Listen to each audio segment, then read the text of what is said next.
I never imagined I'd be the one defending the monster who violated my own flesh and blood. Watching Lara's screams echo inside my mind, I clenched my fists, knowing that I had sold my soul for a paycheck. As her father, I was supposed to protect her, yet I found myself standing in a courtroom defending the man who tore her innocence away. I remember his eyes, cold, calculating, like he already knew he'd walk free while my daughter's tears stained the courtroom floor. My voice, practiced and cold, argued for his innocence even as my stomach roiled with disgust. I saw the jury nod, convinced by my words, while a part of me screamed to tear the bastard apart. Days blurred into nights as I watched him walk free, unscathed, while Lara retreated into silence, her bright spirit dimmed to a flicker. Guilt gnawed at me like a rat in my gut, but I buried it deep, convincing myself that justice was a game of words and evidence. Still, every time I closed my eyes, her screams haunted me, each one a dagger twisting deeper into my conscience. I'd sit in my office, staring at the case file, knowing I'd done my duty, yet feeling like I'd betrayed her, betrayed myself. Months passed. The case became a distant memory, or so I told myself, until I visited Lara in her room. She barely looked up as I entered, her voice barely a whisper. "Dad, do you think he's really gone? Will he come back?" My stomach clenched so tight I thought I'd vomit. I forced a smile, trying to hide the agony. "He's gone, sweetheart. The law took care of him." But I knew deep down that wasn't enough, nothing ever could be. And then one night something snapped. I couldn't bear the guilt anymore. The rage that had simmered beneath my skin erupted like a volcano. I remembered the smirk on his face at the sentencing, the way he looked at me with contempt. I clenched my fist so hard my knuckles turned white. If justice was a lie, then I would become the real punishment. I waited until the guards were distracted, until the night was thick with shadows. I slipped into the prison yard, shadows cloaking my movements. I found his cell, heard the faint sound of snoring, probably made by a guard's cigarette smoke. I reached into my pocket, feeling the cold steel of the shiv I'd hidden for weeks. My heart pounded as I pressed the cold metal against his neck, whispering, "You took everything from me. Now I take yours." His eyes fluttered open in terror, but I was relentless. I pressed harder, forcing his face into the concrete, feeling the life leave him as I watched his eyes roll back. The shadow of the blade, a symbol of my wrath, flickered in the dim light. He struggled, but I was stronger. I watched him choke, felt his last breath escape, and with that I let go of the steel.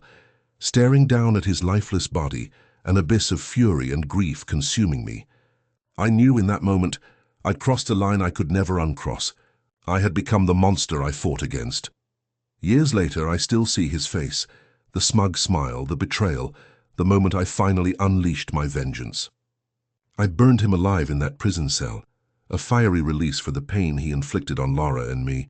Sometimes I wonder if I found peace, or if I lost what was left of my humanity that night. All I know is no court, no legal system, no verdict could ever undo what I did. I am both the lawyer and the executioner, haunted by the shadows of my past, living with the terrible truth that I sank to his level, and in doing so, set my soul on fire. The door to the police station swung open behind me, sharp and echoing in the sterile hall. I watched as Marco, the boy accused of heinous acts I'd every reason to despise, was pushed into the interrogation room. He looked small and defiant, a problem child with troubled eyes that flickered with a mixture of bravado and fear. My stomach tightened, a knot I couldn't untie. I had been here before, on the other side of the table, with my daughter's face etched into my mind, and now standing amid the cold walls, I felt the weight of a different burden. Justice, or so I told myself. I took a deep breath, the air thick and stale, and approached the glass. From the outside, I watched him shift uncomfortably, trying to meet the gaze that I held. My mind spun with conflicting thoughts, years of anger, grief, doubt. The courtroom blurred into a haze as I remembered Lara's trembling voice, the tears she couldn't hold back, and the helplessness that gnawed at my soul. I felt the invisible strings pulling me toward a decision that would change everything. I decided to defend him, not because I believed in him, but because I needed to. I needed to believe in something, anything, that could give me a semblance of control, of justice. My legal instincts kicked in, and I crafted my arguments with cold precision. I spun a web of doubt around the evidence, questioned the witnesses and offered plausible deniability. Inside me a storm raged, resentment, hope, guilt, all swirling into a tumult that refused to settle. But in the quiet corners of my mind, darker thoughts crept forward. The asylum of law and order was a fragile veneer easily shattered. As I watched Marco smirk, I saw my own reflection, an echo of the monster I'd once become. I reminded myself that justice wasn't always neat or fair. Sometimes it was just a mask we wear to cope with the chaos. I convinced myself that defending him was the right thing, a necessary act to protect the fragile hopes of the innocent. Yet, the night I left the station, a different voice whispered in my head, one I'd kept buried deep. It was the voice of rage, of vengeance, of the darkness that lurked beneath my skin. I knew that if I truly wanted justice, I would have to face the temptation to destroy, to burn, to drown in fire. And I did. I remember that night vividly, how I slipped away from the courtroom, the trail of shadows I left behind, and how I stepped into the alley, clutching the lighter and a bottle of gasoline. The boy Marco had become a symbol of all I wanted to eradicate from my life: guilt, helplessness, betrayal. I poured the gasoline across the floor, watching it shimmer and glow in the faint moonlight. With trembling hands I struck the match.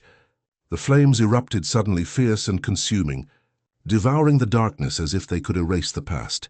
I burned him alive in that moment, and as the fire crackled and roared, I felt a strange sense of release, a catharsis I desperately needed. I saw the shadows dance on the walls, and I thought perhaps I had finally exorcised the demon that haunted me. But as the smoke curled upward, I realized I had also ignited a part of myself I could never put out, the part that thrived in vengeance and destruction. Now, in the aftermath, I carry the scars of that night, the guilt, the regret, the hollow ache of what I've done. I am both lawyer and executioner, trapped in a cycle I cannot escape. Some nights I see Marco's smug face, the smirk that sealed his fate, and I wonder if I became the monster I always fought against. I wonder if the fire I set will ever truly burn out, or if I am destined to live in the ashes of my own making. As I stand before the jury now, I can feel the weight of my words pressing down on me, heavy and unyielding. My voice, carefully calibrated to sound convincing, echoes through the courtroom, trying to justify a man's innocence amid the chaos of my own fractured mind. I speak of circumstances, how Marco's environment, his upbringing, the pressures he faced, anything but the raw, brutal truth that clings to me like a second skin. Inside, I clutch my notes tightly, but my mind drifts to Lara. Her face, etched with pain and betrayal, flashes before my eyes. I see her sitting there, her hands trembling, clutching her handkerchief, as if seeking solace from her own grief. The image torments me, gnawing at the edges of my resolve. It's as if with each word I utter, I'm pulling her further into a void she can never escape. I've learned to hide my own turmoil behind a mask of professionalism, but tonight the facade begins to crack. My heart clenches painfully as I watch her, a mirror of the anguish I've tried to suppress. I can feel the silent plea in her eyes, the silent scream for justice that I can't give her. My words are supposed to serve as armor, but they feel hollow, like the echo of something I no longer believe in. I recount the evidence, the testimonies, trying to weave a convincing narrative. Yet beneath my words, I feel the flicker of something darker, a whisper that reminds me of my own past, of that night I chose fire over law. The flames that once consumed Marco still burn inside me, threatening to burst free if I'm not careful. I choke back the ghost of that night, the screams, the blaze, the fury that erupted from my core. Every syllable I speak fragments into shards of my conscience, jagged and painful. I see the faces in the jury, some skeptical, others indifferent, but I know they cannot see the storm raging within me. I am a man torn by guilt, by rage, by the twisted logic that led me here. I tell myself that I am just doing my duty, that justice must be blind, impartial. But deep down I know the truth. I am defending a man who is guilty of nothing but circumstantial misfortune. And I am defending him because I want to believe, no, I need to believe, that there is a shred of innocence left in this tangled web. My voice falters at times, betraying my internal struggle. I see Lara's eyes welling with tears, her silent plea for mercy, for truth, for some kind of salvation. The sight of her suffering tears into me more fiercely than any courtroom argument ever could. I want to reach out, to tell her that I understand her pain, that I am fighting for her, but my lips remain sealed. Instead, I rigidly continue, fabricating reasons, trying to drown out the relentless voice inside that screams for retribution. In this moment, I am acutely aware of the irony, how I am both the advocate and the executioner. I have played my role well, but inside I am unraveling. The line between justice and vengeance blurs with every passing second. It's a dangerous dance I perform, teetering on the edge of my own darkness. I know that by defending Marco, I am casting a shadow over my soul that may never be lifted. The courtroom feels suffocating, the air thick with unspoken truths and suppressed memories. I can taste the metallic bitterness of my own guilt, a flavor that lingers long after my words fade. I wonder how much longer I can keep up the charade. How long I can pretend that I am just a lawyer doing his job when, beneath the surface, I am a man haunted by fires I set in the past. When I finally sit down, the silence hits harder than any verdict. I'm acutely aware of Lara's trembling figure, her silent heartbreak. The jury's gaze lingers on me, but I know they see only what I want them to see. An advocate seeking justice. Yet I am painfully conscious that my own justice has long since been drowned in flames. As I leave the courtroom, I am overcome with a mixture of relief and dread. I have done what I believed was necessary, even if it tore my conscience apart. Because in my heart I know the truth I refuse to voice aloud. That somewhere deep inside, I am still that man, holding a lighter in one hand and gasoline in the other, ready to burn away the past, no matter the cost. I step into the cold, sterile environment of the prison, my heart pounding with a mixture of dread and resolve. Marco's face appears small and fragile through the thick glass, his eyes darting around, trying to disguise the vulnerability that I know lurks beneath his smug facade. I clutch the small paper bag with trembling hands, clutching onto the illusion of hope I can barely sustain anymore. It's a fragile act, this pretense of support, yet I force a calm smile, as if I am here to offer salvation, not condemnation. He looks up as I enter, and I see the flicker of recognition and relief in his eyes. I nod, voice steady but surface level. I brought some things to help you. The words taste like ash even as I utter them. Inside I am cringing, knowing I am deceiving him just as much as he is deceiving himself. My mind flashes back to the courtroom, to the moment I saw the judge slam down the verdict and my daughter's scream echoing in my ears. It was a victory of sorts, but victory is a lie I tell myself to sleep at night. Marco's hands tremble slightly as he reaches for the food I've brought. Grilled cheese, his favorite, or so I heard. I watch him chew silently, each bite an act of obedience to a script I no longer believe in. Every word I speak feels hollow, a rehearsed lie masking the storm raging within me. I notice how his shoulders slump, betrayed by the weight of his own shame. Yet he masks it with bravado, an armor I've come to despise and pity in equal measure. I lean against the cold metal table, my gaze fixed on him, but my mind elsewhere. This is the moment I've been avoiding, confronting the part of me that still clings to the hope of redemption for this man, this monster who tore apart my life. I remember the courtroom, the desperate plea I made, the tears I fought to hide. I defended him because I believed, at least for a fleeting second, that everyone deserves a chance at justice. But beneath that lie a darker truth, my own complicity in the chaos, my silent agreement with a system that failed my daughter and me. As I speak, my voice falters just enough to betray my internal conflict. Marco, I want you to know, I fought for you. I believed in your innocence, even when the evidence seemed to scream otherwise. The words sound like poison leaving my mouth, a confession I can't take back. His eyes flicker with hope, and I hate myself for giving him that false light, because I know in my bones that I was lying then, and I am lying now. When I turn to leave, I find my hands trembling, clutching the cold steel bars as if their touch can ground me. I feel the weight of my deception pressing down on my chest, suffocating me. Walking away from Marco, I hear the echo of my own footsteps, heavy and unsteady as if I am carrying the burden of 1,000 lies. I have maintained the illusion of justice, but I am painfully aware that I am just a man walking the line between justice and vengeance, lost in the shadows of my own moral ambiguity. In that silence, I am haunted by the image of Lara's face, her silent tears, her shattered innocence. I see her in every corner of my mind, screaming for justice that I had promised to secure, but only delivered in words that now taste bitter. Every night, I wrestle with the darkness inside me, a darkness that grew from the flames I ignited long ago, the fire I set to burn away the past, to obliterate the pain, to destroy what I could no longer bear. Sometimes I wonder if I was ever truly defending Marco, or merely defending my own broken sense of justice. If my courtroom lies were nothing but a mask, hiding my true intentions, did I condemn him to prison just to feel like I was doing something righteous? Or was it my own guilt, my own shame, that fueled the flames I refused to face? As I walk away from the prison, I am overwhelmed by a wave of conflicting emotions: regret, anger, a deep-seated bitterness. I had believed that by offering my support, I could somehow redeem myself, that maybe I could undo what I had done. But deep down I know that I am just feeding the beast inside me, nurturing the hatred that simmers beneath my skin.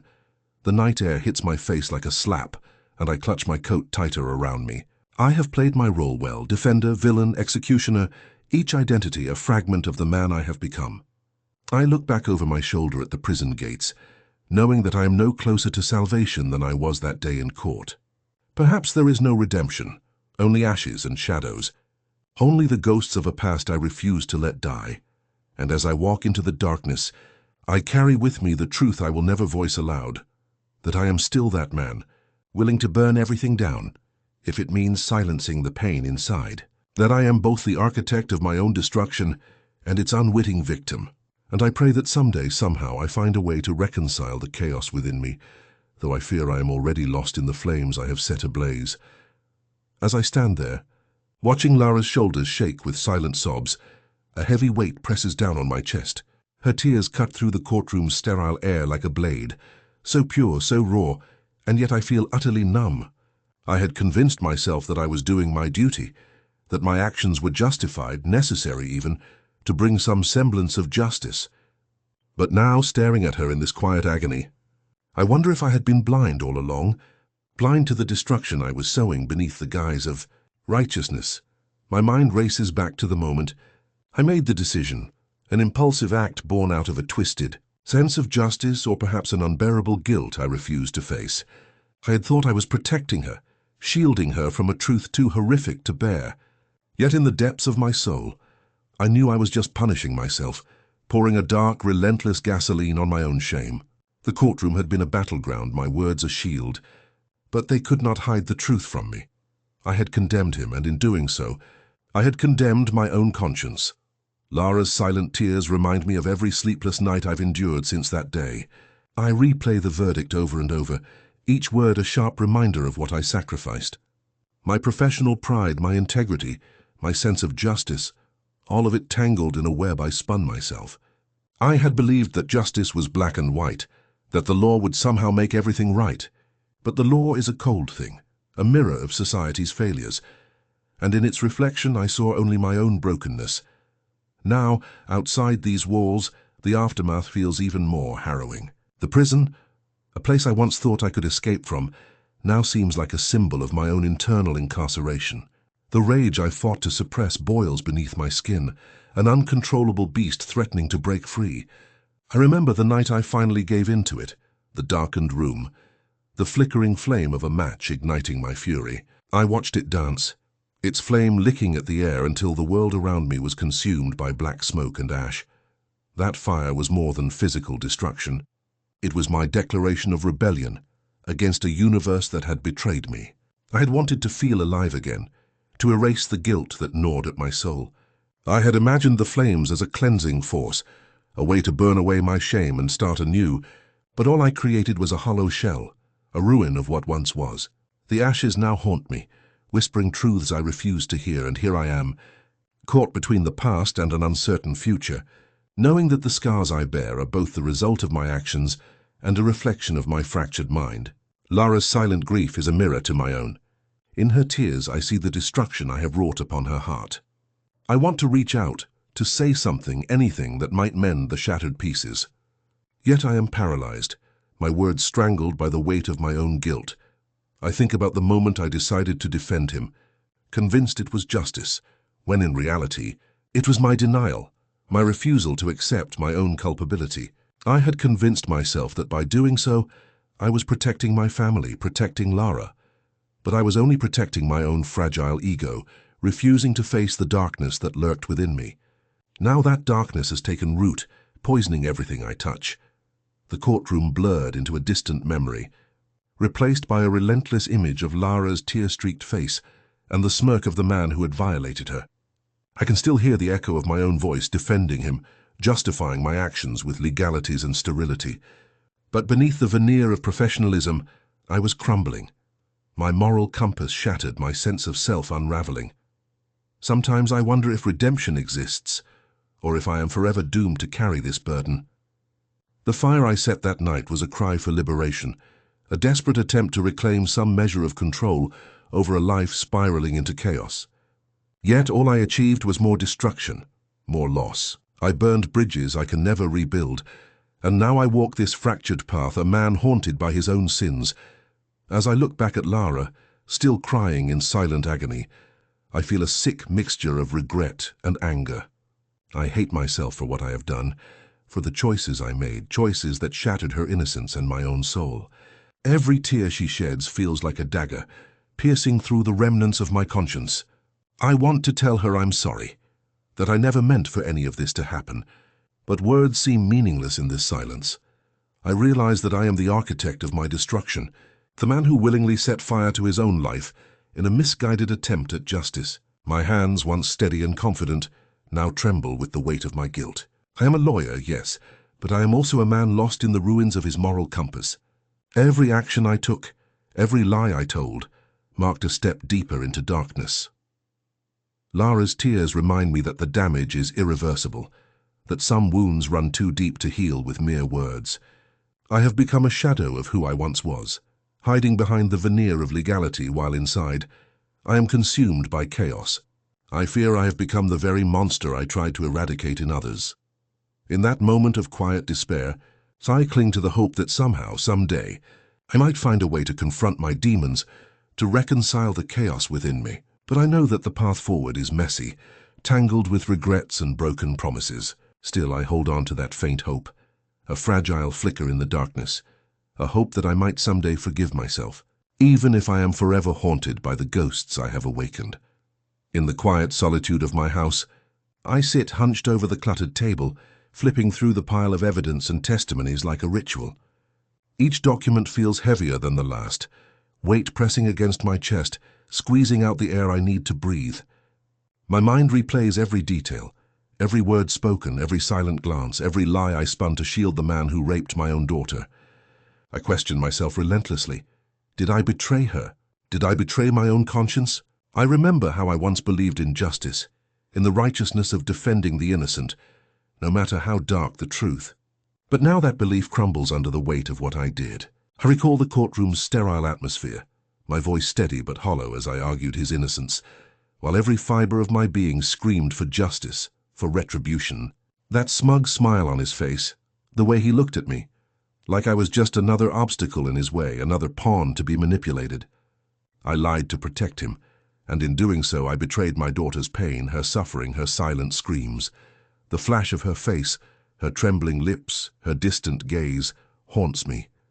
I remember the moment I learned the truth, the sick realization that I was defending a monster. My moral compass spun wildly, lost in a storm of denial and guilt. I convinced myself that I was doing what the law demanded, that I was merely upholding justice.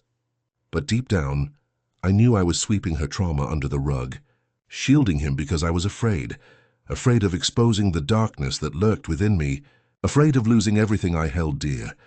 Even after the trial, the walls of my mind refused to find peace. The prison walls, once symbols of justice, became a mirror of my own confinement.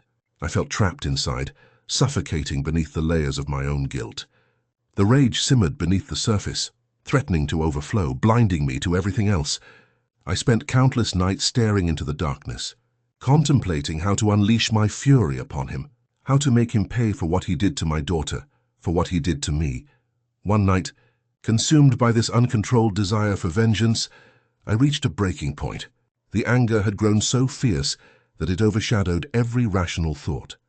I found myself in the shadows of my home, clutching a match in trembling fingers. My heart pounded with a ferocity that I had no control over. The flame flickered to life, casting dancing shadows on the walls, an ominous warning of the chaos I was about to unleash. I struck the match and watched as the flames grew, devouring the evidence of my guilt, of my complicity.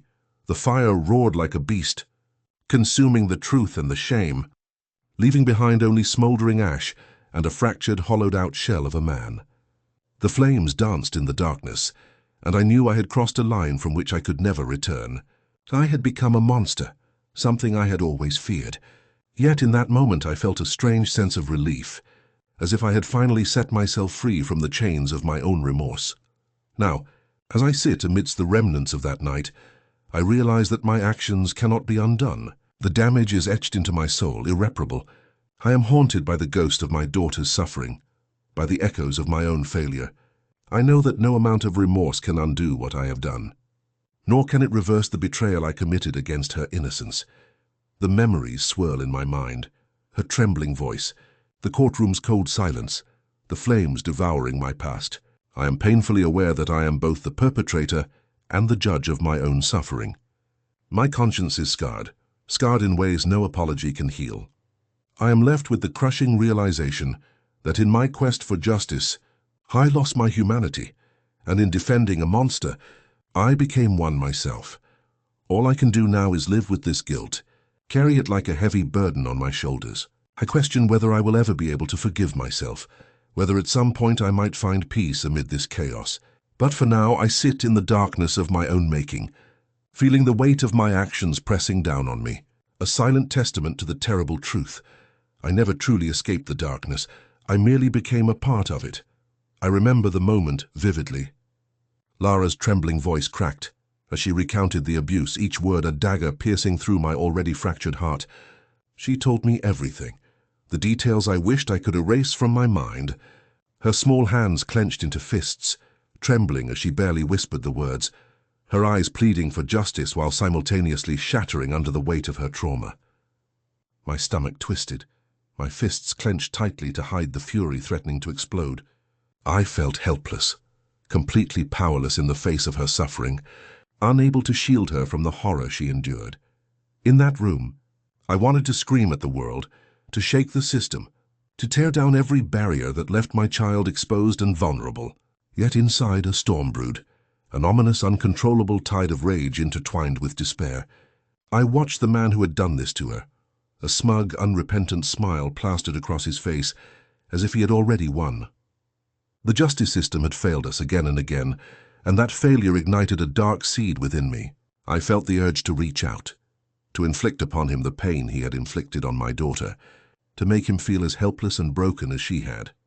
That helplessness morphed into a dangerous certainty. If I couldn't get justice through the law, then I would take it into my own hands. My mind raced, torn between the lawyer I was trained to be and the furious father I had become. I knew the line I was about to cross. I felt it trembling beneath my skin, a razor's edge I dared not step over. Yet the relentless glow of rage pushed me forward. The night I finally acted, darkness cloaked my intentions. I slipped into the prison yard under the cover of shadows, my heart pounding with a mixture of adrenaline and dread. I found him alone, the faint glow of the corridor lights illuminating his face. My hands trembled, not from fear but from the overwhelming surge of fury. The first strike was a blur, then another and another. I remember the chaos, the fire in my chest, the burning hope that maybe, just maybe, this would end his reign of terror. The flames consumed him, his screams drowned out by the roaring blaze I had ignited, the same flames that now flickered in my mind, relentless and unforgiving. When the fire finally died, so did my restraint.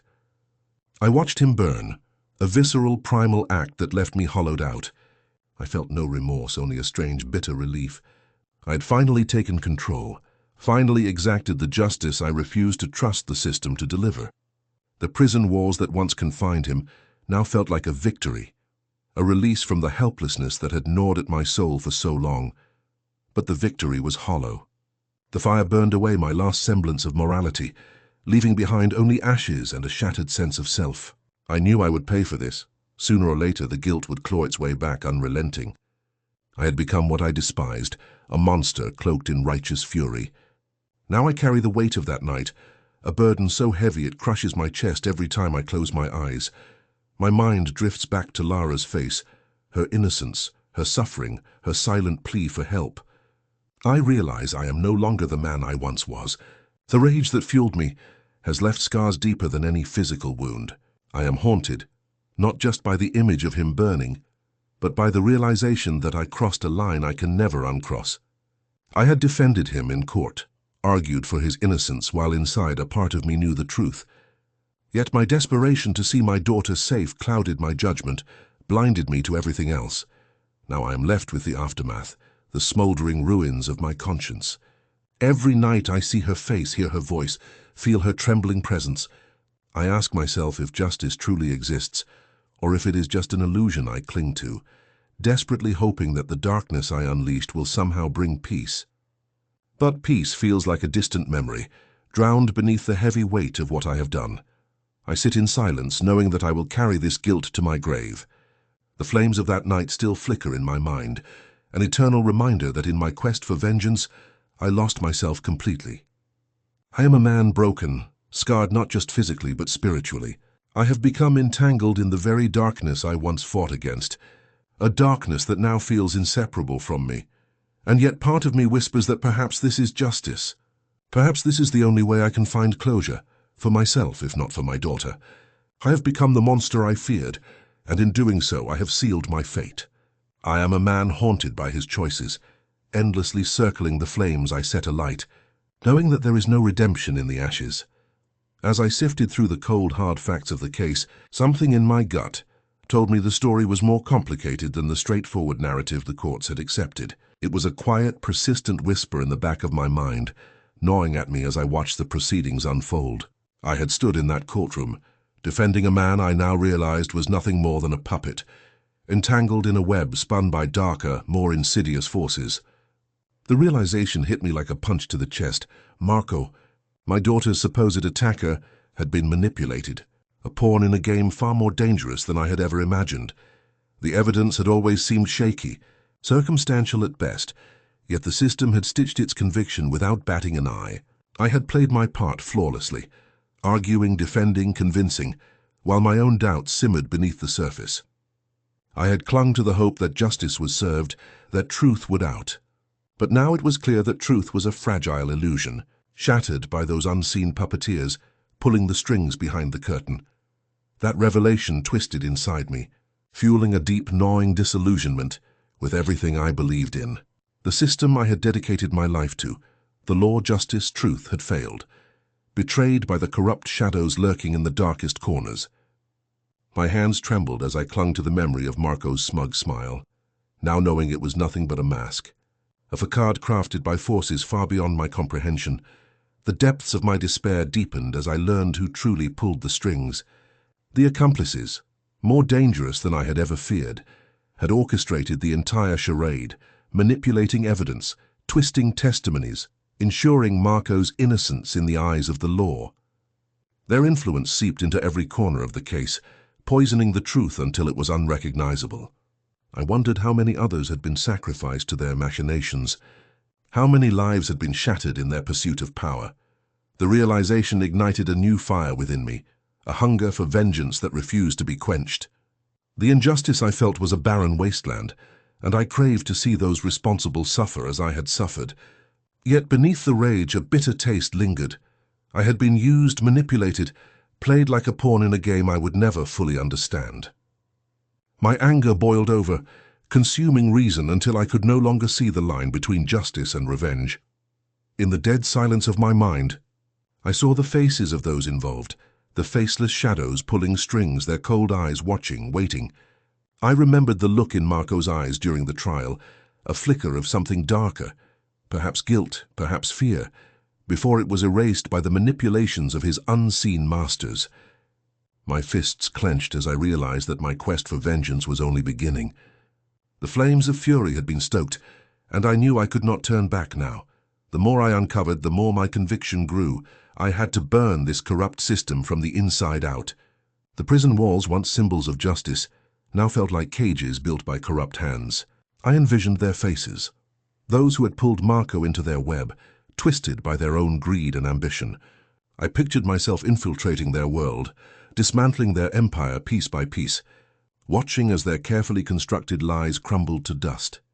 Yet amid this new chaos, a voice whispered that my thirst for vengeance might only deepen my descent into darkness. Was I becoming what I despised? Could I somehow find redemption through destruction? Or was I merely setting myself up as the final sacrificial lamb in a game I could never fully understand? The fire inside me, once a flicker, now blazed uncontrollably. I could feel it licking at my soul, consuming the remnants of my former self. I knew that I would have to walk this path alone, that once I crossed this threshold, there was no turning back. I had become entangled in a web of my own making, a spiral of rage and despair from which there was no escape. In that moment, I made a silent vow. I would expose the puppeteers, unravel their intricate lies, and burn their empire to the ground. Only then could I hope to find some semblance of justice, even if it meant sacrificing everything I held dear, including my own soul. The darkness had become my companion, and I would wield it as my weapon, knowing that the line between hero and villain had blurred beyond recognition. As I stared into the void of my own making, I realized that the system I once believed in had betrayed me, that the truth was a fragile illusion, and that my vengeance was the only certainty left. The flames of my fury roared higher, promising destruction, promising redemption, but at what cost? My path was set, and I knew I would walk it alone, a broken man in a broken world, seeking justice in the ashes of what once was. The cell was cold and silent, but inside me, a storm raged that no amount of steel bars could contain. I had convinced myself that justice, real justice, was served when I watched him walk free. That smug smile had haunted me, etched into my mind like a curse. I had spent years weaving my defense, hiding my pain beneath layers of legal jargon, pretending that defending him was about the law, about justice. But every word I uttered in court was a lie I told myself to keep from unraveling completely. Now in this oppressive silence I saw him, Marco, leaning against the cold wall, a shadow of the man he once was. His eyes flickered with a fragile vulnerability, a hint of the chaos inside. I couldn't help but focus on that. That weakness, that vulnerability, sparked something dark within me. It was as if my entire being had been waiting for this moment, this opportunity to turn the tide. His smile was faint, almost resigned, as if he knew what I was thinking. Perhaps he saw the fire smoldering behind my eyes, the storm of revenge that threatened to consume me. I watched as he shifted slightly, a gesture almost human in its hesitance. For a fleeting second, I wondered if he truly grasped how deeply I despised him, how every moment of defending him had only fueled my fury, a fury that now threatened to explode beyond control. I felt my pulse quicken as memories flooded my mind, my daughter's terrified face, her helplessness, her voice pleading in my mind's ear. I remembered the courtroom, the false veneer of justice I had tried so desperately to uphold, and now I saw through it all. That facade had been a lie, a fragile illusion that crumbled under the weight of my rage. The more I fought to keep my composure, the more I realized how thin that veneer was, how easily it could shatter. My hands clenched into fists, tremors running through my fingers. I knew I was at a precipice, teetering between vengeance and destruction. A dark voice whispered that the time had come, to end this cycle, to burn everything to the ground, starting with him. The idea grew insidiously, feeding off the rage that lurked beneath my skin, threatening to burst forth in uncontrollable fury. In that moment, an idea took root, dark and primal. I would not let him die in peace, not here, not now. No, I wanted him to feel the same helplessness my daughter had felt. I wanted to watch him suffer, to see the fear in his eyes as I turned the tables, as I finally dismantled the illusion of control he thought he had. The thought sent a shiver through me. I could taste the shadows that beckoned me forward. I stepped closer, my voice hoarse but steady as I whispered, "You think you're invincible, Marco. You think your lies will save you. But I see through you now." My words were a knife slicing through the silence, revealing the depths of my hatred. His smile faded, replaced by a flicker of recognition, fear perhaps.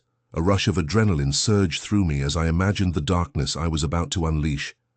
I pictured myself in a blaze of fury, lighting a match to the fragile veneer of his composure, watching as his smugness turned to panic. I knew this was my reckoning, the moment when I would no longer be the defending lawyer, but the executioner of my own wrath. My mind raced with the possibilities.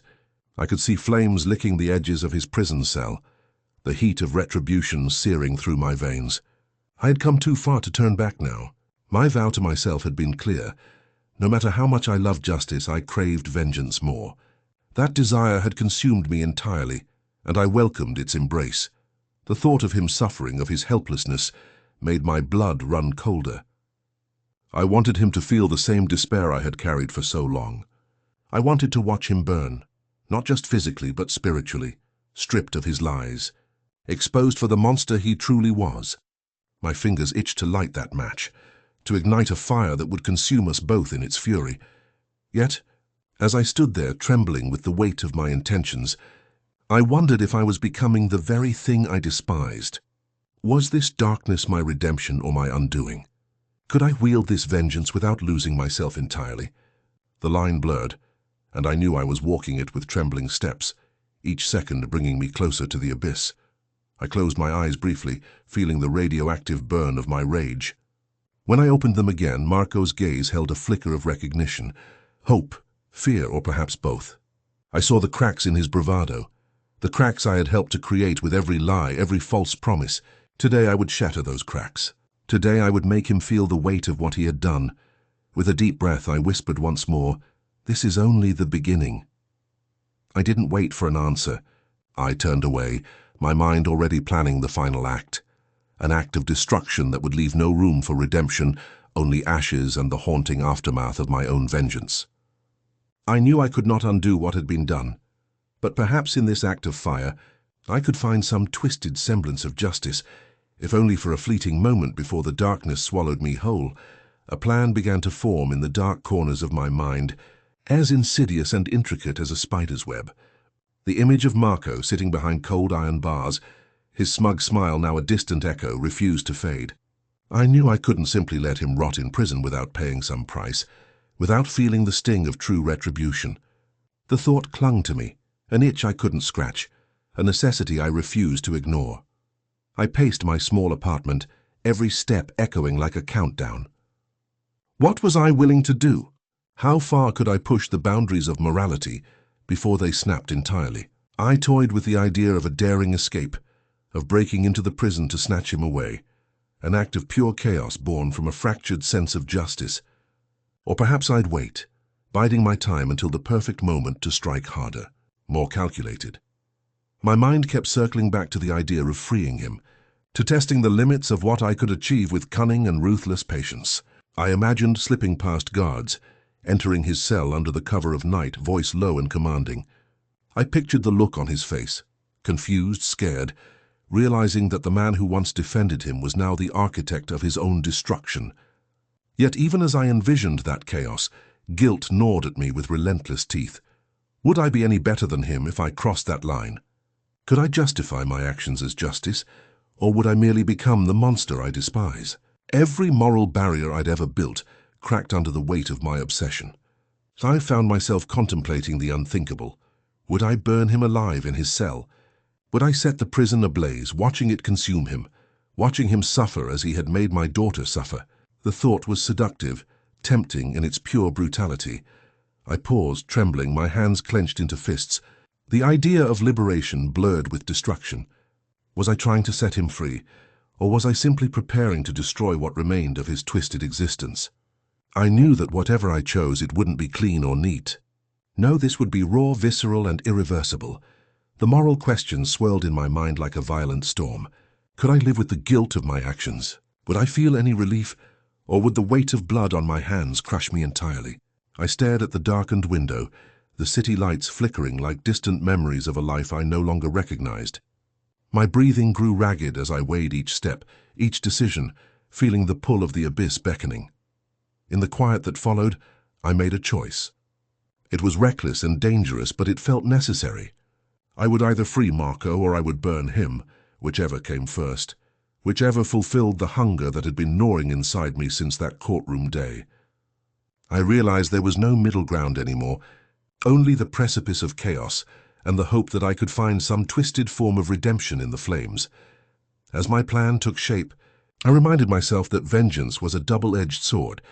It could annihilate me just as easily as it could bring justice. Still, I couldn't stop the relentless march of my thoughts. The more I thought about it, the more certain I became that I would act, not out of madness, but out of a desperate need to reclaim some fragment of my shattered soul. The night stretched on as I prepared myself mentally, each detail etched into my mind with ruthless precision. I had no illusions about the consequences, no guarantees of salvation or salvation's absence. All I knew was that I was on the brink of crossing a line that, once crossed, could never be erased. Yet in that moment, I felt alive in a way I hadn't in years, alive with the fire of righteous fury, ready to either liberate or destroy. And as I finally settled into the darkness, I wondered if I was truly capable of the ultimate act, of freeing Marco and then turning my back on him, or of making sure he paid the price I deemed just. The choice lingered like a shadow waiting for dawn, waiting for the moment I would finally step into the fire I had ignited in my mind. The cold silence of the prison corridor pressed against my skin as I moved through it, each step deliberate yet trembling with anticipation. My hand, slick with sweat, clutched the small unassuming device I'd hidden all these years, my means to an end I could no longer hold back. I had played my role for so long, wearing the facade of a lawyer, a defender of justice, while beneath the surface a storm brewed, raging, unforgiving. Now that storm was about to break. I paused for a heartbeat outside Marco's cell, the metal door casting a dark shadow that danced under the faint flicker of the overhead light. My chest heaved with a mixture of anger and remorse, a strange combination that left me dizzy. When I finally pushed the door open, I saw him, Marco, cowering in the corner, eyes wide with a fragile hope I had come to despise. And yet, beneath that fear, I saw something else. An almost pleading expression, a silent plea for mercy I refused to grant. I stepped inside slowly, my shadow stretching across the cold floor. My voice was hoarse and low, but it carried the weight of every suppressed emotion I had carried for years. "Marco," I whispered almost to myself, "you thought you could escape.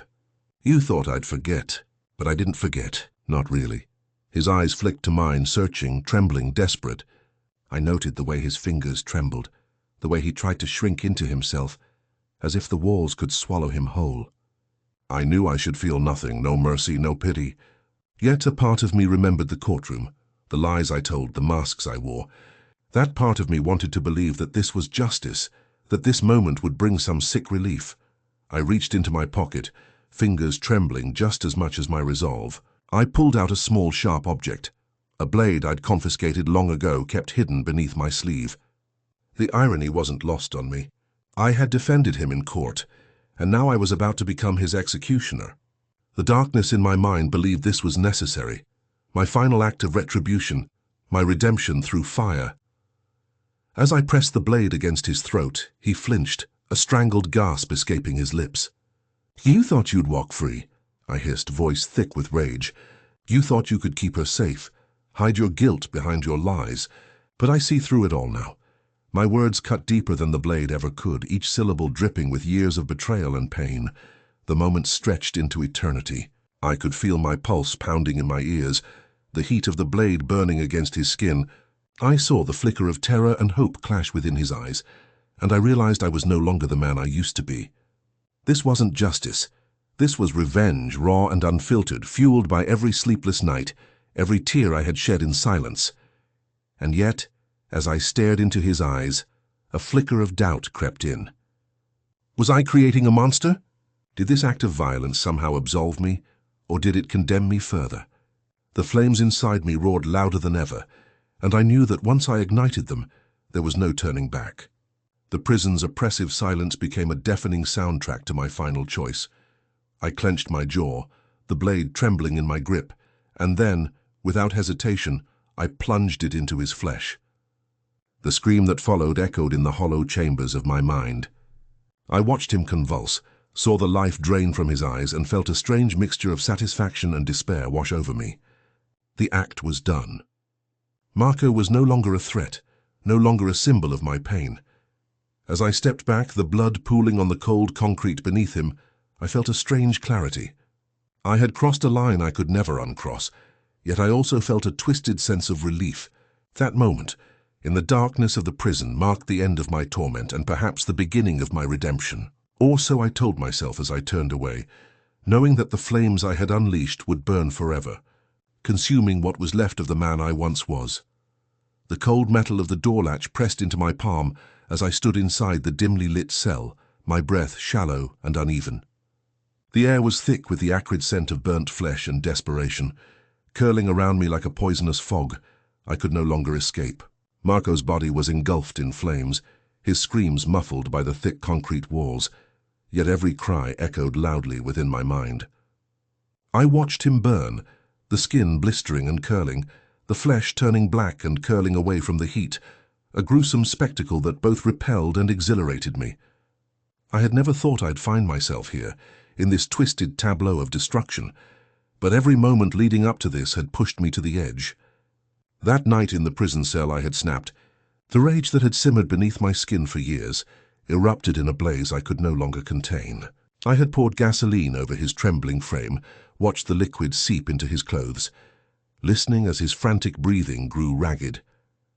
The flickering flame was my own fury incarnate, finally unleashed upon the man who had caused my daughter such unspeakable pain. As the fire grew, I felt a sickening sense of power mixed with an abyss of despair. My hands trembled as I struck the match, the tiny flame catching quickly on the ragged cloth I'd wrapped around him. I remember the smell, sulfur and burnt hair, and how my stomach churned with a mixture of satisfaction and nausea. He was screaming, writhing, his skin crackling and bubbling, but I couldn't look away. I stood there watching all the rage and helplessness I'd hoarded for so long turn into a destructive inferno. The moment the flames reached his face, his eyes bulged in a grotesque mixture of pain and disbelief. I saw the fleeting flicker of hope die in his gaze, replaced by the cold grip of agony. Inside me I felt a twisting paradox, an intoxicating rush coupled with an overwhelming wave of guilt. This act, born from my deepest fury, felt both like liberation and damnation. I had finally extinguished the threat that had haunted me for years, yet I was also destroying whatever remnant of my own humanity remained. The heat was relentless. I could feel it searing through my skin, yet I didn't step back. I didn't turn away. Instead, I watched him burn, the flames licking his flesh as if they were consuming the very last of my pain. The crackling of fire was deafening, deafening enough to drown out my own conscience.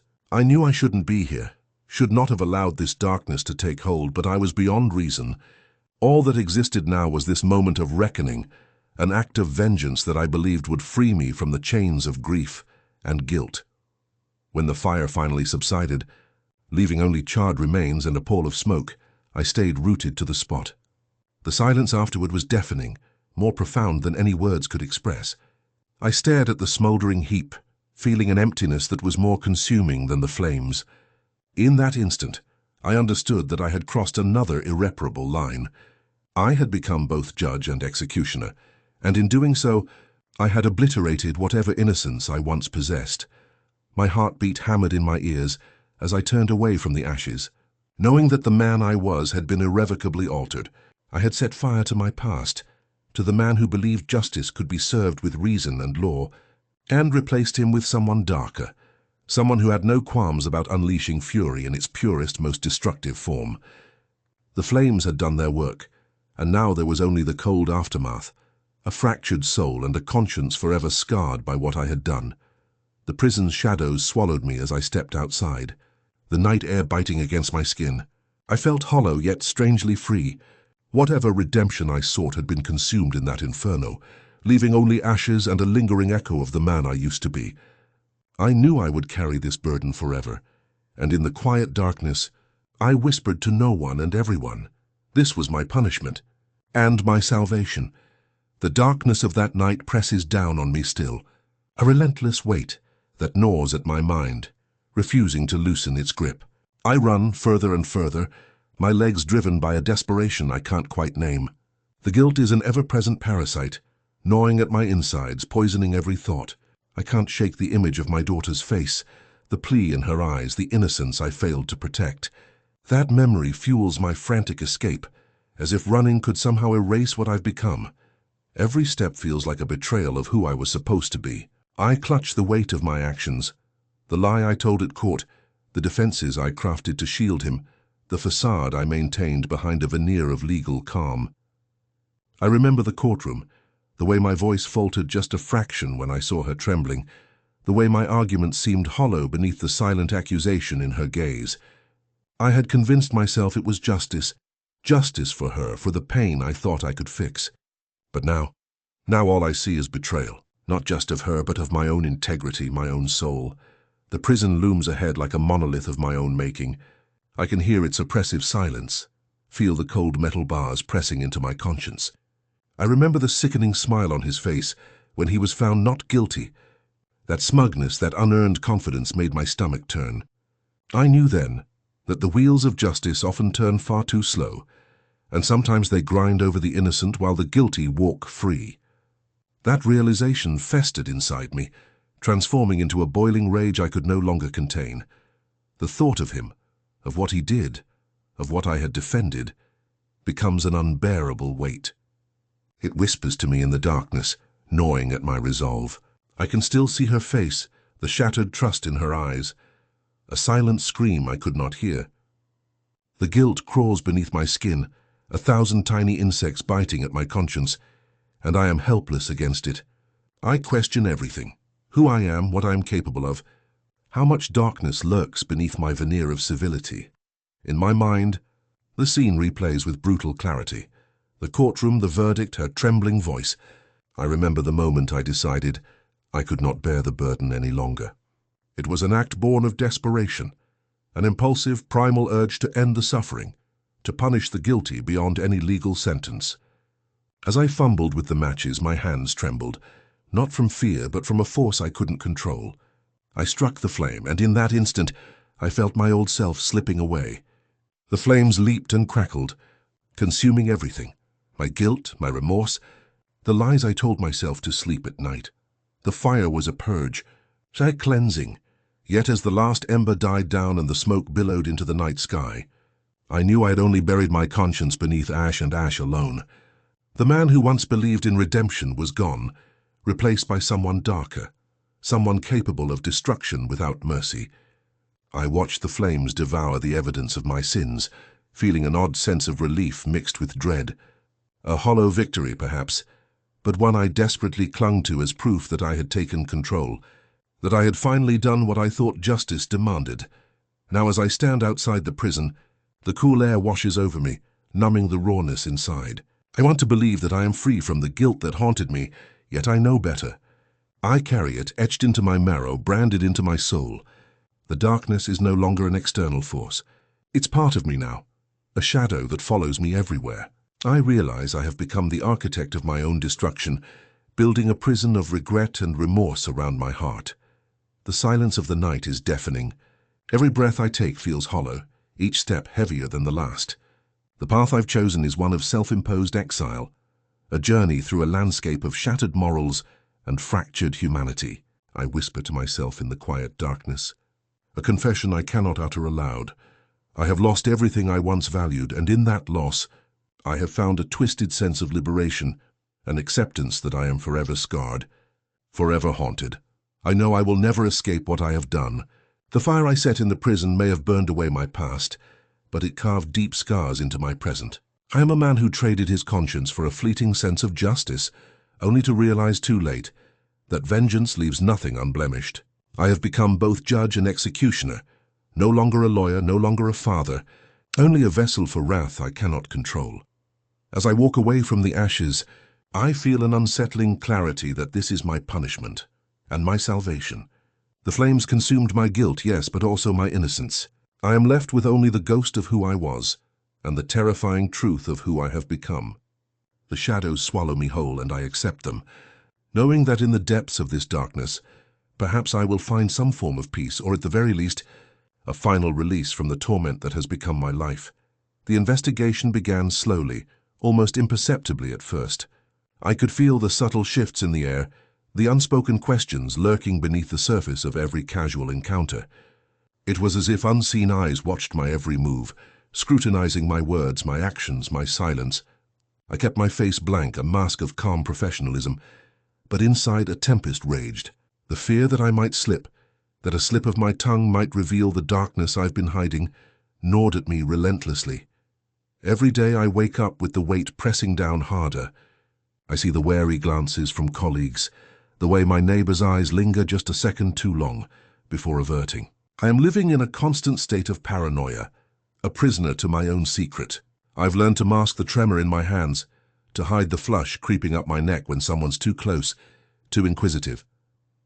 My every breath feels like a delicate balancing act, maintaining normalcy, while knowing that the truth is lurking just beneath the surface, ready to spill out and ruin everything I've built. I find myself pacing late at night, replaying every moment, every decision. Did I say too much today? Did I leave a trace, a hint of my guilt? The thought of a careless word, an accidental confession, paralyzes me. I've become adept at deception, but even the finest mask can crack under the weight of mounting anxiety. I can feel my pulse quicken whenever the phone rings, or when I hear footsteps approaching my door. The fear that I might be caught, that someone will piece together the fragments of my facade, haunts me relentlessly. To keep up appearances, I resort to meticulous lies, rehearsing stories, fabricating alibis. I speak of mundane things, of work, of trivial errands, all while my mind races through the consequences of exposure. I am a master of concealment, but even mastery offers no guarantee. Each passing day feels like walking a tightrope. One false step, one shaky breath, and everything I've strived to hide could unravel in an instant. My nights are the worst. Shadows stretch long across my room, whispering accusations I dare not face. I lie awake, listening to the silence, waiting for the inevitable moment when I will slip up. The walls seem to close in, suffocating me with their oppressive silence. I hear my heartbeat pounding in my ears, a relentless drum signaling the impending collapse. I imagine police breaking down my door, their flashlights piercing darkness, revealing my secret. The thought grips me with icy fingers, squeezing the air from my lungs. Sometimes I catch myself staring at the mirror, searching for clues of the man I've become. I see someone hardened, a stranger molded by guilt and fear. My reflection mocks me, a ghost of the father, lawyer, man I once was. I wonder how long I can keep this charade, how long I can fight the rising tide of panic. The temptation to confess, to scream out the truth, waxes and wanes, but I know it would be my undoing. Better to drown in my own silence than to give away what I've so carefully concealed. Every interaction feels like walking through a minefield. A misplaced word, a slip of emotion, and I risk detonating everything. I scan the faces of those around me, looking for signs of suspicion, reading every gesture, every glance. I am hyper-aware, hyper-vigilant, because I know that at any moment the facade might crumble, and the truth will flood out like a tidal wave. The fear is intoxicating, paralyzing, and yet I cling to it, knowing that my survival depends on my ability to remain unnoticed, and so I carry on, masking, lying, pretending, to keep the nightmare at bay. Every hour I remind myself that the truth is a beast I cannot feed, that exposing myself would be the end of everything. My resolve is fragile, but I have no choice but to keep up the illusion, to live in this perpetual state of dread, because I know that the moment I let my guard down, the walls will fall, and the chaos I have fought so hard to suppress will be unleashed. I never imagined the moment would come so soon, yet here it is, crashing down on me with the force of a storm I can't outrun. Lara's face, streaked with tears and fury, stares into mine as if trying to tear apart the very fabric of my soul. Her voice cuts through the heavy air, trembling but relentless, each word a dagger I can't dodge. How could you? How could you defend him after everything he's done? I feel my stomach turn to stone, my mind racing to find the right response, but all I can do is stand there. And then finally, I speak. My words are hollow, rehearsed, a flimsy shield against the torrent of her pain. I try to explain, to justify, to manipulate the narrative, to make sense of this nightmare I've been living for so long. But no explanation seems enough. Her eyes, red-rimmed and burning with betrayal, pierce through me. You knew, she whispers, voice breaking. You knew he was guilty, and yet... Her voice trails off as if the silence itself is louder than any accusation. I want to reach out, to soften her pain with some hollow promise, some lie that will make her believe I was doing what I thought was right. But my hands remain clenched at my sides, trembling with the weight of my secrets. Inside I feel a crack forming, my carefully constructed facade threatening to fracture under her gaze. Every moment since I took on his defense, I've carried the burden of lies, telling myself that I was protecting her, my family, my future. That somehow justice was served by blinding myself to the truth. Yet here she is, exposing the lie, tearing apart the web of deception I spun so meticulously. Her voice rises, raw with anguish and anger. "You told me to trust you, and now I see I was just another pawn in your game." Her words hit me like a blow, and for the first time, I realize the depth of the damage I've caused, not just to her but to myself. I see in her face the reflection of my own guilt, a mirror of the man I've become, a hypocrite hiding behind a badge, a father hiding his shame. A rush of memories floods my mind. Courtrooms, whispered agreements, the smell of legal pads and ink, every detail a reminder of the lies I told to protect my reputation, to keep the truth buried. I picture the final day in the courtroom, the verdict that set him free, the smug smile on his face as if he'd won. I remember the nights I spent awake, questioning whether I'd done the right thing, whether I could live with the consequences. But the answer had always been buried beneath layers of denial. And yet, as her accusations echo in the silence that follows, a darker thought takes root. I had chosen this path, not out of innocence but out of fear. Fear of losing everything I'd built, fear of facing the darkness that lurked beneath the surface. I defended him because I believed deep down that my silence could somehow save us all, even if it meant damning my soul. Now, standing here, I realize that the cost was far greater than I'd ever imagined. I see how the web I wove has ensnared me, how every lie, every denial has become a cage. I feel the weight of her heartbreak, and I know that the walls I hid behind are crumbling fast. And as she steps closer, tears streaming down her face, I know I can't run from this anymore. The truth, like a beast caged within me, is clawing its way out. I am exhausted, drained by years of concealment, haunted by the ghost of the man I pretended to be. So I speak, voice trembling, knowing that every word carries the burden of a lifetime of secrets. "Lara," I begin, my voice cracked and raw, "I did what I thought was necessary to keep you safe. I thought I could protect you by doing the impossible. But I see now nothing can justify what I've done. Nothing can undo this pain." Her eyes stare into mine, pleading and furious, and I realize that there's no turning back from the truth I've buried so deep. The lies have fallen away, leaving only the raw, jagged edges of my remorse. I am a man broken, by guilt, by regret, by the terrible realization that I have become the very monster I once fought to destroy. And so I stand there, exposed and vulnerable, waiting for whatever comes next. Because I know that the moment I reveal myself fully, there's no going back. There's only the reckoning, the inevitable aftermath of a life built on lies and betrayal. I've lost everything that mattered, and all that remains is the ghost of a man who once believed he was doing what was right. Now all I can do is face the ruin I've wrought, hoping somehow to find redemption in the ashes. The cold metal clinked as they snapped the cuffs around my wrists, the sharp sound echoing in the hollow silence of the police station. I felt my shoulders slump, not from defeat but from an overwhelming weight that pressed down on every part of me. My mind raced back to that day, so distant yet etched into my memory with brutal clarity. I had made a choice, one that I knew would shatter my soul, yet I convinced myself it was the only way. Now, standing here in the sterile, suffocating room, I realized how deeply I had sunk into a darkness I couldn't escape. The officers led me into the cold transport vehicle, its interior dark and unyielding, a stark reminder of the prison I was about to enter. My skin prickled as I imagined the cold, unyielding cell awaiting me. My new home, my prison within a prison. I clenched my fists, trying to steady the tremor in my hands, but inside, my mind was a whirlwind of memories, regrets, and unspoken truths. As the doors shut behind me with a definitive clang, I felt an almost surreal sense of detachment. I had long ago abandoned the man I used to be, the one who believed justice could be served within the confines of law and morality. That man was dead, replaced by this hollow shell, haunted by the ghosts of my past actions. I thought I had buried those demons deep, but now they clawed their way back, gnawing at the edges of my sanity.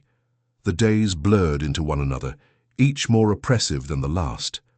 I watched shadows flicker on the cold grey walls, each one carrying memories I couldn't escape. I spent sleepless nights contemplating my choices, my mind replaying every detail of that fateful day, every decision that led me to this place. The courtroom, so bright and cold, became a symbol of my hypocrisy. My attempt to justify a monstrosity I committed out of misguided love and desperation. In those long hours of solitude, I confronted the truth I'd fought so hard to hide. I had defended the very man who violated my own flesh and blood, believing that I was protecting her, my daughter, from a world that was already stained with evil. I convinced myself that I was doing what a father should do, fighting for justice, for righteousness. But deep down, I knew the real reason. I was trying to suppress my own guilt, my shame, and the terrible realization that I had become an accomplice in her suffering. The courtroom had been a farce, my words, a mask hiding my fractured morality. I argued with the fervor of a man clinging to a shred of dignity, masking the trembling fear that I was losing myself. I recalled how I spun stories, how I twisted evidence to favor him, all in the name of loyalty and misguided justice. Now looking back, I saw the web of lies I wove, each thread binding me tighter to the nightmare I had helped create. The moment I watched him walk free, I felt a surge of rage that threatened to consume what little remained of my rationality. I had fought so hard to shield her, to keep her safe from the monsters lurking out there, only to become an architect of her pain. The betrayal cut deeper than any physical wound could. I had betrayed my own principles, my daughter and myself. That smile on his face now haunted me, the smug, unrepentant expression that mocked my helplessness.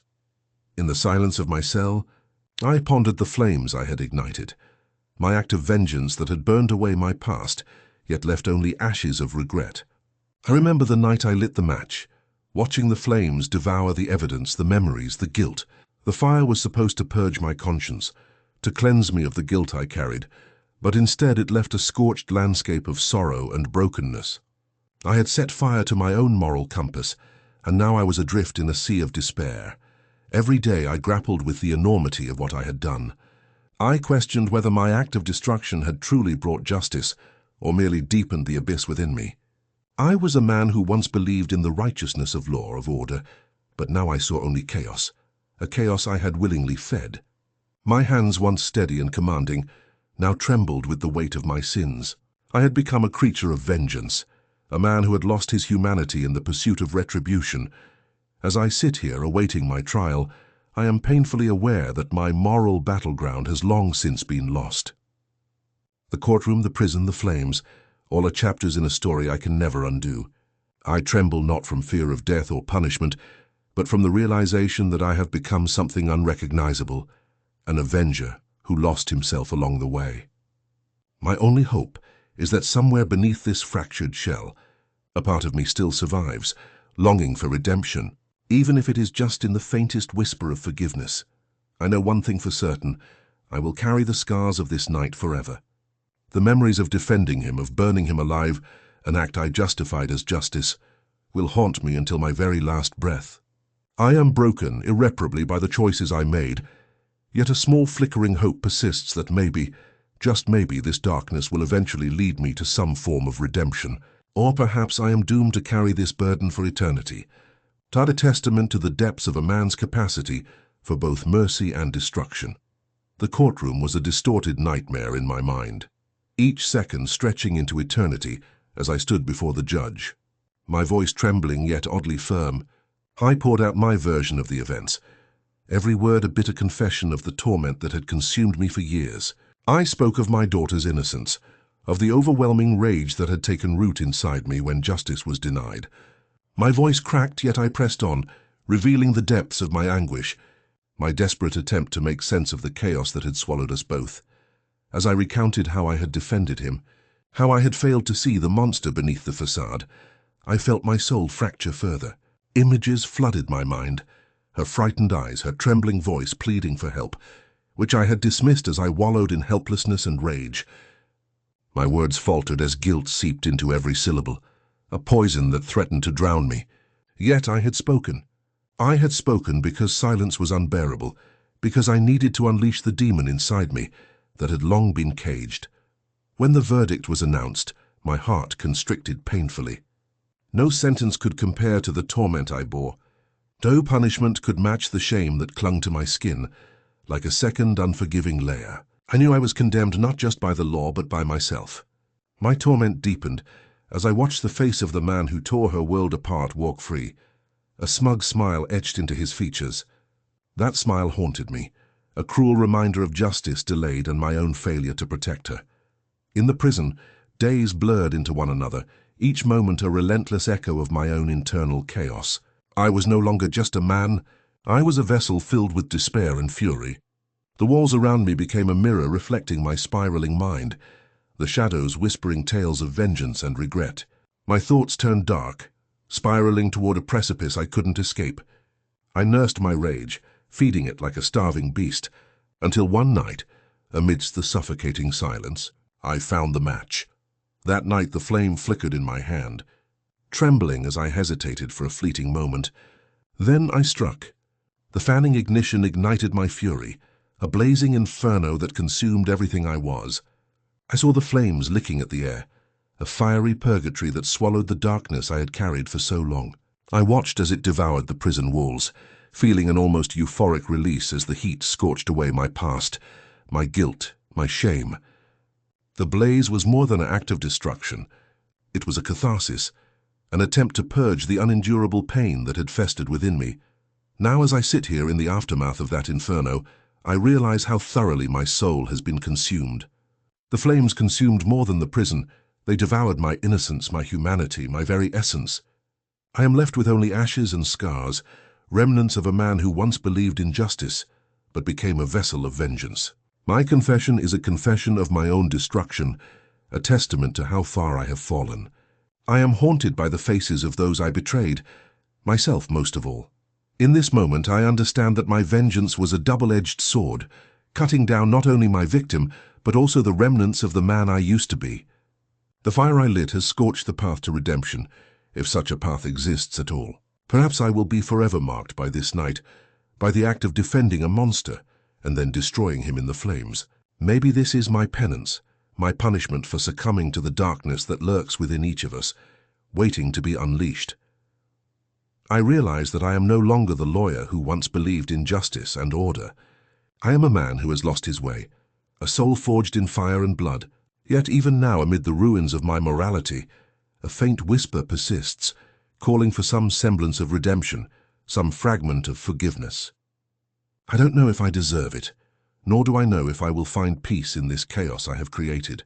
All I know is that I am here, a broken man, carrying the scars of a vengeance that burned away more than I ever anticipated. And as I close my eyes, I wonder, will I ever find salvation, or am I doomed to carry this inferno within me forever? As I stand before the judge, the weight of every choice I've made presses down on me like a crushing tide. The courtroom feels distant, almost unreal, an echo chamber where my own conscience roars louder than any gavel. I see the expressions on the faces of those present. Some are expectant, others skeptical, and a few wear the same haunted look I carry inside. I take a slow breath, my hands trembling just slightly, then, in a voice that carries both the weariness of years and the cold resolve of someone who has crossed a point of no return, I make my choice. I meet the judge's gaze, feeling the weight of the courtroom's silence as I declare, "Your Honor, I accept my sentence." The words leave my mouth like a final exhalation, an act of surrender, or perhaps a desperate attempt to reclaim some shred of dignity amid the chaos. The room remains still, but inside I am anything but. Inside I am a storm of conflicting emotions, shame, relief, anger, and an overwhelming sense of loss. In that moment, I realize the true depth of my descent. So I could have chosen otherwise, fought to escape the darkness, sought redemption or forgiveness, but instead I have embraced it fully. I have willingly stepped into the shadows, knowing that the path I walk now is one of self-imposed exile, of carrying the burden of what I have done and what I have become. I am no hero. I am no villain.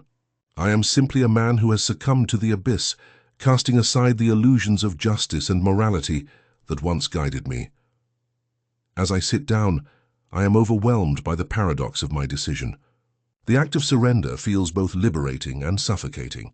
I have accepted my fate, Yet I am painfully aware that this is not an end but a beginning, an endless descent into the darkness I have chosen to embrace. The courtroom dissolves into an indistinct haze, and I am left with only the echo of my own decision reverberating in my mind, a testament to the depths of my despair and the irreparable fracture of my soul. I wonder, as the gavel falls and my future is sealed, what justice truly means now. Was it the justice I sought when I defended that monster? Or was it something darker, a misguided attempt to protect my own broken sense of morality? Perhaps in the end I served neither justice nor mercy. Perhaps I only fed the flames of my own destruction. There is a part of me that wishes I could rewrite this, that I could turn back time and undo the choices that led me here. But I know I can't. The past is a shadow I carry, and the present is a burden I accept. I have chosen my darkness, and I will live with it no matter how heavy the weight. As I prepare to leave the courtroom, the silence outside feels deafening, an endless void into which I am about to step. I am faced with a stark reality. I can only walk forward now, deeper into the night, with my guilt as my only companion. Perhaps in some distant future, I will find a sliver of redemption, or maybe I will drown in the darkness I have embraced. Either way, I accept my fate, fully, completely, without illusion. My decision is made. I have chosen to surrender to the consequences of my actions, knowing that this act of acceptance might be the only chance I have at some form of peace, even if it is painfully elusive. I close my eyes, feeling the cold weight of the verdict settle over me, and step into the abyss, knowing that I'm now truly alone with my choices, my sins, and the infinite darkness I have accepted as my own.